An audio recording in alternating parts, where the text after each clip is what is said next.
Je vais te dire un truc que tu sais déjà. Le soleil, les arcs-en-ciel, c'est pas le monde. Il y a de vraies tempêtes, de lourdes épreuves. Aussi grand et fort que tu sois, la vie te mettra à genoux et te laissera comme ça en permanence si tu la laisses faire. Toi, moi, n'importe qui. Personne ne frappe aussi fort que la vie. C'est pas d'être un bon cogneur qui compte. L'important, c'est de se faire cogner et d'aller quand même de l'avant. C'est de pouvoir encaisser sans jamais flancher. C'est comme ça qu'on gagne. Encaisser une blessure en fin de préparation. Encaisser les charges d'entraînement dans un emploi du temps démentiel et être prêt le jour J pour relever le défi de sa vie. Baptiste Carry-Montran a décroché ce samedi 2 septembre un formidable top 100 sur l'épreuve phare de l'UTMB. Prof d'histoire géo, arbitre de basketball au plus haut niveau français, mari, papa de 3 enfants et trailer depuis 3 ans. Qui a dit, mesdames, que les hommes ne savaient pas s'organiser ? Bon, c'est vrai, avec ce Villeneuvois de 45 ans, on touche ici au sublime. Nous l'avons eu en ligne à son retour dans le Nord, et la communauté 1000 pattes sur Facebook avait pas mal de questions à lui poser. Voici ses réponses. Bienvenue sur ce nouveau podcast de 1000 pattes, premier guide running des Hauts-de-France et de France. Salut Baptiste, ça va ? Salut Fred, ça va très très bien, ouais. Avant de donner la parole aux fans de la page Facebook de 1000 pattes, je souhaite juste que tu te présentes en quelques mots. Ouais, bah écoute, donc Baptiste, ouais, j'ai 45 ans, je suis marié, j'ai 3 enfants. Je suis prof d'histoire-géographie à M, dans un petit collège qui s'appelle le collège Raymond Devos. Et puis, je suis arbitre de basket depuis maintenant une trentaine d'années. Donc j'ai fait beaucoup de basket dans ma jeunesse. Et puis j'ai touché un petit peu à la course à pied. Il y a de cela à peu près une 10-15 ans à peu près, je dirais.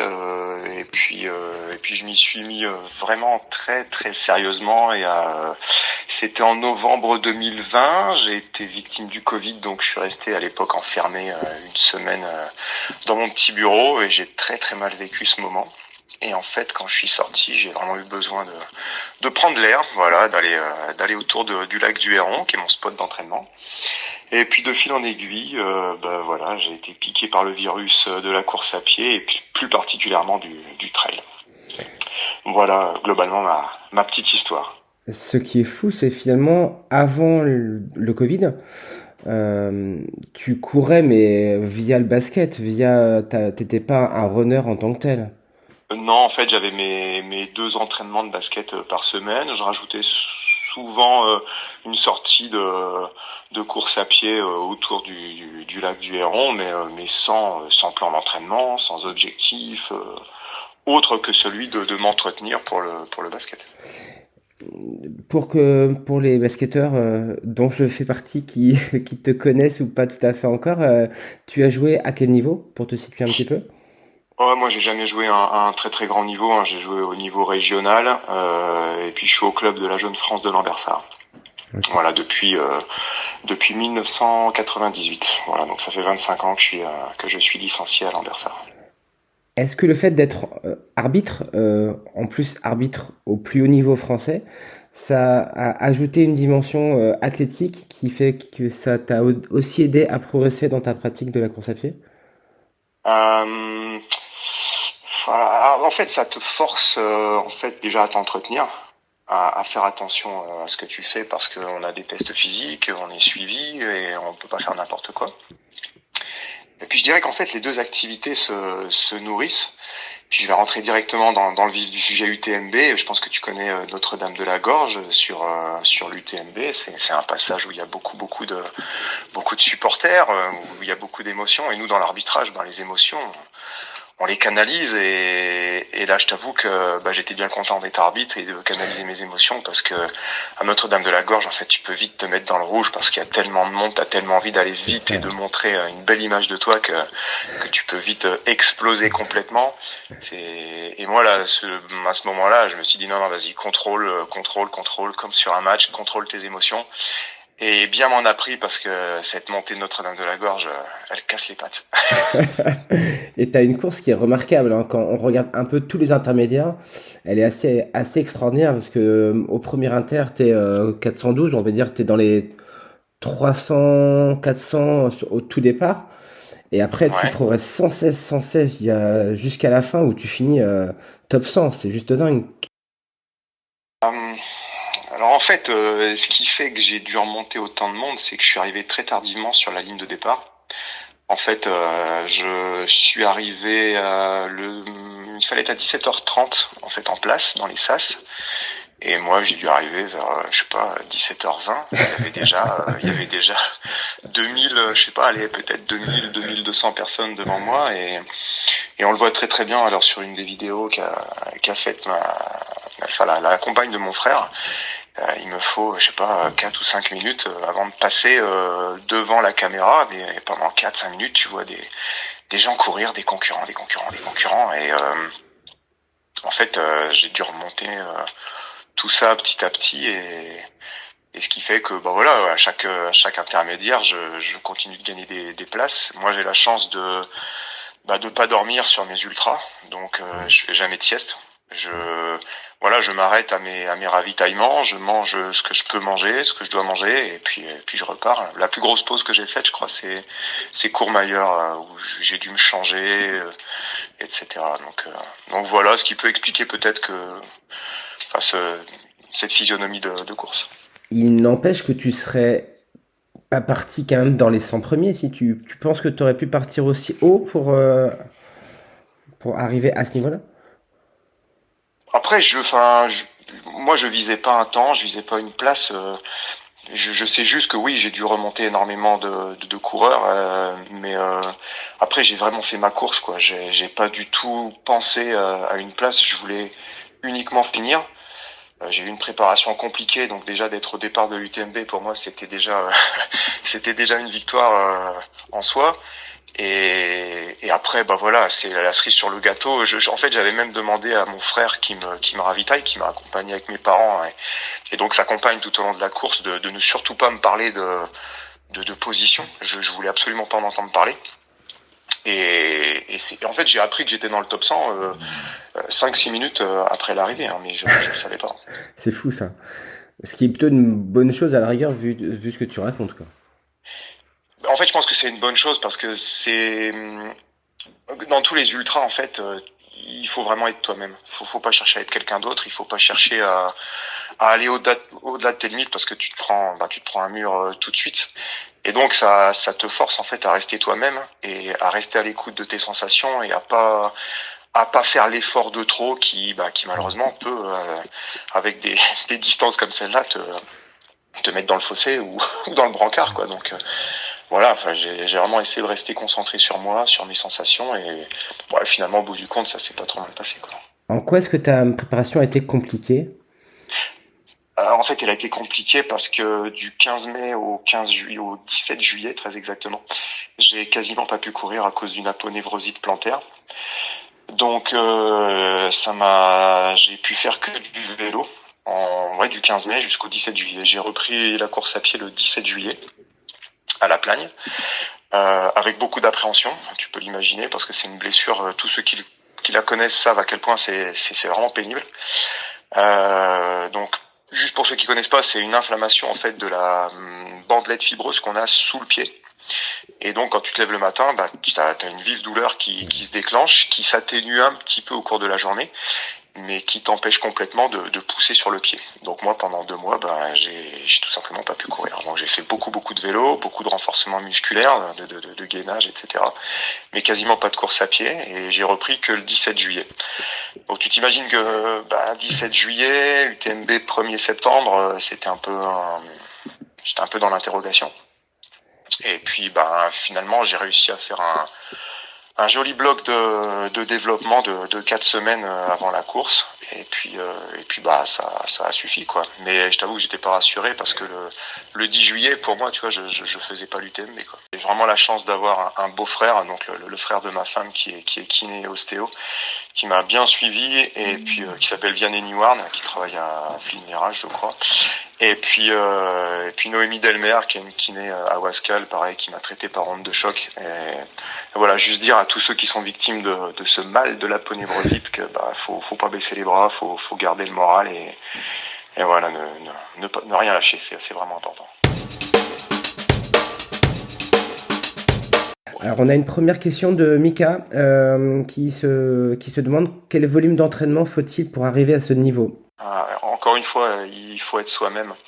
Moi, je fais un volume d'entraînement qui correspond à ce que je suis, à mon emploi du temps, à ma famille. Après, s'il veut des chiffres, je peux lui en donner. Hein. Je suis à peu près, grosso modo, à 56 heures, 57 heures d'entraînement par mois.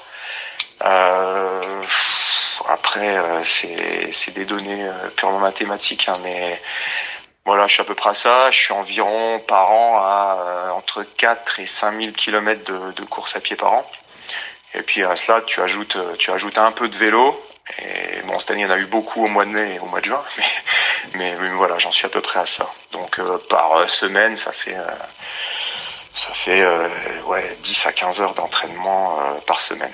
Donc là-dessus, c'est entraînement course à pied plus de la préparation physique. Tu as répondu en partie à cette deuxième question qui concerne les entraînements croisés. Est-ce que tu en es un adepte? Alors j'étais pas du tout un adepte de l'entraînement croisé. Je faisais vraiment que de la course à pied, clairement jusqu'à ma blessure. Et en fait, j'utilisais un vieux vélo d'appartement uniquement pour de la récup. Tu vois, je moulinais les jambes un petit peu, mais très très peu. Et mon aponévrosite en fait m'a forcé à m'entraîner en vélo. Alors je précise que j'ai pas de vélo de course, hein, donc je me suis entraîné avec un Between que j'ai acheté il y a, je crois, plus de 20 ans. Donc, c'était vraiment artisanal. Mais bon, voilà, je me faisais des sorties de 70, 80 bornes en between et bon, ça suffisait pour travailler les muscles, le cardio, etc. Puis mon vélo d'appartement. Mais par contre, j'ai senti tous les bienfaits que ça pouvait apporter et je vais me mettre à l'entraînement croisé très bientôt. Et là, c'est encore une fois, c'est mon beau-frère, hein, Vianney Niwarn, qui va me coacher, qui va m'aider. Et pas de natation? Non, pas de natation. Alors, je suis un très très mauvais nageur. Vraiment, je prends aucun plaisir à nager. Et moi, s'il n'y a pas de plaisir, je peux pas. Point commun que nous avons ensemble. Alors moi, je me suis mis à la natation pour les bienfaits du trail, mais je nage comme une pierre. Bienvenue au club. Comme toi, ouais. On a pas mal de questions sur l'alimentation. Mika se demande également quelle est ton alimentation de tous les jours et si tu t'interdis certains aliments. Ouais, alors là, c'est vraiment quelque chose que j'ai énormément changé. Donc là, vraiment, j'ai fait un gros effort sur la nutrition.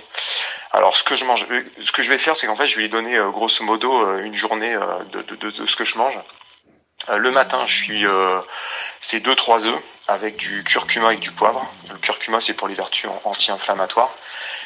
J'ai un gros bol de thé souvent et avec une tartine sur laquelle je mets des purées d'amandes ou des purées de noisettes, de noix, purée de cacahuètes, ce genre de choses. Et j'ai banni tout ce qui était confiture, sucre ajouté, jus d'orange, les excès de sucre. Là, j'ai complètement mis une croix là-dessus. Ensuite, le midi, je mange équilibré. Hein, je veux dire, comme tout le monde, un peu de légumes, un peu de féculents, un peu de viande blanche. Je mange quasiment plus de viande rouge. Et le soir, souvent, ce que j'essaye de faire, c'est vraiment un maximum de légumes. Donc vraiment beaucoup de légumes et des légumes, si possible, aux vertus anti-inflammatoires. Je pense notamment par exemple à la betterave rouge. Alors j'ai la chance d'aimer beaucoup les légumes, donc ça me dérange pas d'en manger beaucoup. Et puis en dessert, souvent, que ce soit le midi ou le soir, c'est plutôt soit des fruits, soit du skyr avec des amandes, des noisettes, ce genre de choses. Voilà. Alors après, il y a plein d'autres trucs qu'on peut mettre en place, mais moi globalement, voilà comment je tourne. Voilà une journée type dans mon alimentation. Mais j'ai changé beaucoup de choses. Par exemple, je mange de moins en moins de gluten parce que je me suis rendu compte que j'étais légèrement intolérant. Donc j'essaye de l'éliminer. Je bois quasiment plus de lait et puis ensuite je m'interdis à rien du tout. Par contre, 2 mois avant une échéance, là j'arrête quasiment le fromage. J'arrête évidemment tout ce qui est alcool. Et puis voilà. Sur une épreuve comme l'UTMB, comment tu t'alimentes d'une façon générale? Alors, j'ai des flasques de boissons énergétiques. Donc, soit je prends celles de Decathlon, soit j'utilise celles qui sont sur les ravitaillements. Et puis là, ça tombait bien parce que c'était des produits que je connaissais, c'est des produits NAC. Alors, sans faire de publicité, mais comme ça, voilà, c'est des produits en fait qui sont pas trop sucrés. Donc, c'est plutôt intéressant. Je prends des barres, je sais pas si je peux citer la marque. Si, vas-y. Donc moi j'utilise des barres Cliff qui sont assez grosses, assez consistantes. Et puis ensuite des compotes. Les compotes basiques, hein, c'est pas des compotes énergétiques, c'est des compotes que vous achetez en supermarché. Voilà. Et ensuite au ravitaillement, là, je prends une bouteille dans laquelle je mets une pastille de vitamine qui s'appelle Beroca, donc pour une recharge en minéraux. Ensuite, je mange souvent du riz mélangé avec soit de l'avocat ou alors avec c'est un mélange de légumes où il y a des carottes, du curcuma, des choses comme ça pour que ce soit assez facile à manger, assez digeste. Ouais. Voilà ce que je mange. Avec un côté salé à ce moment-là, quoi. Ouais, alors par contre, je sale beaucoup mon riz. Ouais. Parce que sinon on a encore le sucre dans la bouche et c'est pas super agréable. Nickel. Toujours sur cette thématique, Nathalie souhaite savoir comment tu gères la nutrition avant et après la course. Avant la course, en fait, allez, on va dire les 5-6 jours avant la course, j'avoue, je diminue très fortement mes doses de légumes. Alors, je conserve des légumes parce que j'aime ça. Et j'ai besoin de me faire plaisir encore une fois. Hein. Par contre, j'augmente considérablement mes rations de féculents. Donc là, c'est du riz, si possible sans gluten. Hein. C'est des pâtes sans gluten, c'est du riz, des lentilles, pois chiches, enfin voilà, toutes ces choses-là. Et là, vraiment, j'augmente beaucoup la recharge en glucides. Pour Et la éviter, viande, c'est de la viande blanche. pour éviter aussi les désordres intestinaux quelques jours dans la course. Alors écoute, j'ai la chance d'avoir un intestin en béton. Tu vois, sur moi, les ravitaillements, si j'ai envie de piocher de la charcuterie, je pioche de la charcuterie. Si j'ai envie de manger juste après du chocolat, je mange du chocolat. Je peux prendre ce que je veux. Je n'ai jamais eu, que ce soit sur les Châteaubelles l'année dernière, des trails comme la 6000D qui sont un petit peu plus, on va dire un petit peu plus poussés au niveau de l'effort et de la rapidité. J'ai jamais eu de soucis au niveau de l'alimentation, au niveau de l'intestin ou de l'estomac. Donc j'ai cette chance-là. Donc voilà, c'est pas forcément pour éviter ça, c'est juste pour me recharger en énergie. La semaine avant, je diminue considérablement mon volume d'entraînement, mais par contre, j'augmente beaucoup mon volume de nourriture en glucides pour refaire des stocks. Tu parles de la 6000D, c'est une course que je connais bien. Tu mets du salé, toi, sur tu l'avais fait de mémoire en 7 heures et quelques, sur un effort qui est violent, mais qui est beaucoup plus court. Tu as introduit aussi salé sucré? Non, là sur la 6000D, en fait, j'ai la chance d'avoir ma femme qui me suit, qui me ravitaille, donc en fait j'ai que mes flasques et je ne prends que des gels sur la 6000D. D'accord. Donc pas de salé. En fait, mon tout premier trail, c'était la 6000D en 2021. J'ai voulu manger une seule fois un tuc salé. Et en fait, j'ai failli m'étouffer parce qu'il y a tellement de miettes que j'ai pas réussi à l'avaler. Donc j'ai arrêté définitivement les tucs moi sur les ravitaillements. Ça a failli enfin bref, je vous passe les détails. Et du coup, en fait, j'ai mes flasques de boissons énergétiques et des gels, c'est tout. Nathalie s'intéresse aussi à la préparation mentale pour affronter ce type d'événement. Est-ce que tu as une approche particulière? Mon approche déjà, c'est les entraînements. Ça veut dire qu'il y ait de la pluie, du vent, de la boue, de la chaleur. Quand j'ai décidé d'aller m'entraîner, je vais m'entraîner et je suis même presque content quand les conditions sont difficiles. Plus je vais m'entraîner dans les conditions difficiles, plus ça va me donner confiance en moi et en mes capacités à les affronter. Donc ça, c'est vraiment important d'être prêt à ça. Tu vois, il y a eu de la canicule pendant l'été. Je savais pas si l'UTMB allait se faire sous chaleur ou pas. Et ben, dès qu'il a fait très chaud, je suis allé m'entraîner. Alors, en faisant attention, bien évidemment, sans me mettre en danger. Mais vraiment pour m'habituer à ça. Et puis, je m'entraîne toute l'année. Donc, même s'il pleut à verse, je vais m'entraîner. Il y a de la boue, c'est pas grave. Ben, je vais courir dans la boue. Je vais au terril de Los Angeles. Il a gelé, ben, c'est pas grave. Je vais courir dans le gel. Et en fait, tout ça, déjà, c'est une super préparation mentale. Alors, après, il y a un deuxième élément que j'utilise, moi, c'est que je fractionne mes courses, notamment sur les ultras. C'est vraiment hyper important de pas se projeter et de se dire, il me reste encore 150 km, parce que ça, c'est, pour te couper les pattes, il n'y a pas mieux. Hein. Donc, moi, je fais, ravito entre ravito. Je sais que entre tel ravitaillement et tel ravitaillement, j'ai 5 km. Mon objectif, c'est juste, pour l'instant, de faire ces 5 km. Et une fois que je les ai faits, j'enchaîne sur la deuxième, sur le segment suivant, quoi. Mais je me projette jamais à long terme, en fait. Ce qui impose d'avoir en tête, d'avoir visualisé aussi toutes ces pauses, tous ces parcours. Ouais. Par contre, avant l'UTMB, tu vois, j'ai pris le temps de bien regarder la carte. Alors j'ai pas fait de reconnaissance, hein. Je sais que pour la préparation mentale, ça peut être hyper important. Moi, j'avais pas en fait, ça coûte assez cher d'aller sur Chamonix à ce moment-là. Et honnêtement, je me suis mis à Flaine avec ma femme et mes enfants pour pouvoir randonner et profiter des vacances. Donc j'ai regardé, j'ai pas fait de reconnaissance, mais j'ai bien étudié le parcours, les différents ravitaillements et puis les distances entre les différents ravitaillements. J'ai fait des projections en termes d'heures pour savoir à peu près combien de temps j'allais mettre. Et tout ça, en fait, ça t'aide vachement à avancer et à te dire, ok, là, je sais que j'ai 2 heures, je suis pas surpris par la longueur de l'effort, je sais que j'en ai pour 2 heures. Et ça passe beaucoup plus facilement. Après, au niveau de la préparation mentale, alors sur l'UTMB, je l'ai pas utilisé. Par contre, je l'ai utilisé sur la fin de l'échappée belle. C'est la musique. J'ai mon petit baladeur MP3, mais par contre, je m'interdis de le prendre sur les... Bon, à l'échappée belle, j'ai mis 29h40. J'ai utilisé la musique sur les 2 dernières heures. Et sur l'UTMB, j'avais prévu d'utiliser la musique uniquement à partir de Valorcine. Et en fait, je l'ai pas fait parce que j'ai mis en fait la musique, parfois les émotions te forcent et te font courir trop vite. Donc j'ai vu que j'allais un petit peu trop vite par rapport à l'état de mes jambes. Donc j'ai coupé la musique et je voulais la remettre en haut de la flégère, donc sur la dernière descente.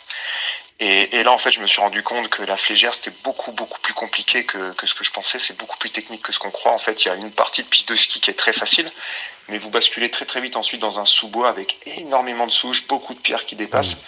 Et là, en fait, la musique, elle me donnait un petit peu trop de vitesse. Et donc, j'ai coupé la musique pour pas terminer mon UTMB dans la descente de la flégère, quoi. Donc voilà, après, faut jouer, faut s'adapter. Mais moi, c'est les éléments que j'utilise, c'est les leviers que j'utilise. L'échappée belle, par exemple, les 2 dernières heures, j'ai mis la musique à fond et ça m'a vraiment porté vers la ligne d'arrivée parce que c'était très dur. Est-ce que tu as des conseils à donner pour s'entraîner quand on n'habite pas en montagne? Je pense que Nathalie pense au D+. Ouais, alors des conseils. Après, je peux dire ce que moi je fais, mais il faut encore une fois que ce soit vraiment adapté à chacun. Il faut vraiment s'entraîner. Il faut courir comme on est et il faut s'entraîner comme on est. Moi, je fais beaucoup d'entraînement à la colline des Marchenelles. Donc, t'imagines bien que l'altitude de la colline des Marchenelles, je crois qu'en dénivelé, il doit y avoir 17 mètres. Donc, il m'est arrivé clairement de faire des séances. Ça peut paraître fou, hein. Je sais que certains pourraient me trouver complètement débile, mais j'ai fait des séances hamster où j'ai monté la colline 170, 175 fois. Tu vois, pendant 4h30, 5h, 5h30, je montais le même chemin et pour faire du D+, avec le recul, je suis pas sûr que ce soit forcément hyper intéressant. Alors ça prépare le mental, hein, ça prépare le corps, mais après ce qui est plutôt intéressant, c'est de circuler par exemple sur un site avec un peu de dénivelé et tous les 2 ou 3 kilomètres, vous intégrez des squats, vous intégrez des fentes. Et en fait, vous allez vraiment taper dans le muscle. Et ça peut vraiment être intéressant. Après, il y a le terril de Los Angeles que moi j'adore. Que, par exemple, cette année, j'ai monté, sur une séance où vraiment il fallait que je tape dedans, je l'ai monté 25 ou 26 fois. Donc ça te fait à peu près 2500, 2600 mètres de D+. Donc voilà, là, ça permet vraiment de bien travailler. Mais c'est vrai que rien ne remplace la montagne. Et après, si vous avez la possibilité, c'est d'aller dans les Ardennes, parce que les Ardennes, c'est un super spot d'entraînement. J'adore aller courir du côté de Tournavot. C'est le spot où passe justement l'Ardenne Méga Trail que j'aimerais bien faire un jour. Et non seulement c'est joli, mais en plus techniquement, il y a des endroits qui sont vraiment très intéressants. Florian se demande comment préparer une course pareille avec la vie privée et un planning chargé comme le tien.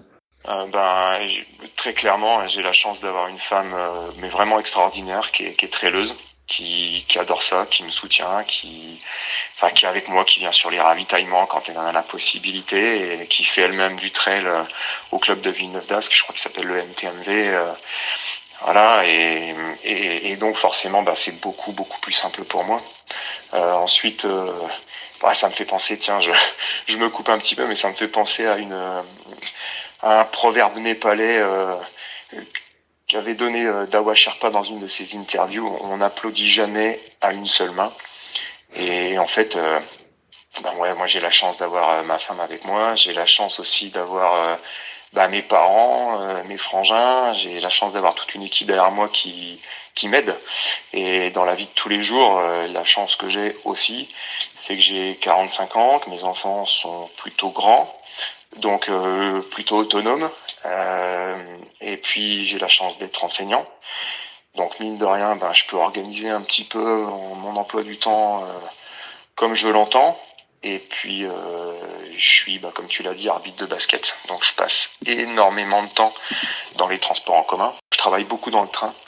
Quand je vais à Limoges ou quand je vais à Villeurbanne ou à Bourg-en-Bresse, je passe 4, 5, 6 heures dans le train. Et là, c'est vraiment des heures que j'optimise au maximum, quoi. Je corrige mes copies, je prépare mes cours, je fais des montages vidéo.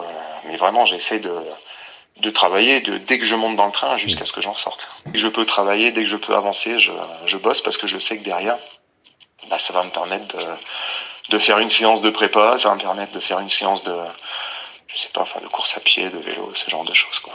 Donc vraiment, j'essaie d'optimiser mon temps au maximum. Et une dernière question, celle de Guillaume, qui se demande comment préparer et gérer ses pieds sur de telles distances. Je vais un petit peu décevoir Guillaume parce qu'en fait, moi, j'ai jamais de problème de pied et je pense que ça vient aussi du fait que je m'entraîne beaucoup. J'ai en fonction des périodes, entre 5 et 7 entraînements en course à pied par semaine.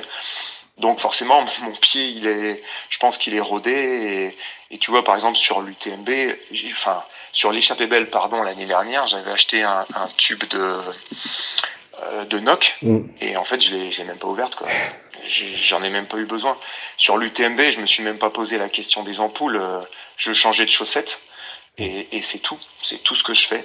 Alors après, je pense qu'il y a peut-être des pieds qui sont plus ou moins sujets à ces ampoules ou à ces problèmes-là, mais moi j'ai la chance de pas avoir de préparation particulière pour mes pieds. En tout cas, je pense qu'il parlait des ampoules. Oui, moi je pense, ouais. Ouais, parce qu'après, sinon, s'il parlait de l'aspect musculation des pieds, oui, je prépare mes pieds musculairement. Je fais beaucoup de proprioception, j'essaye vraiment de faire de la corde à sauter, du renforcement musculaire pour mes pieds, de faire des gammes.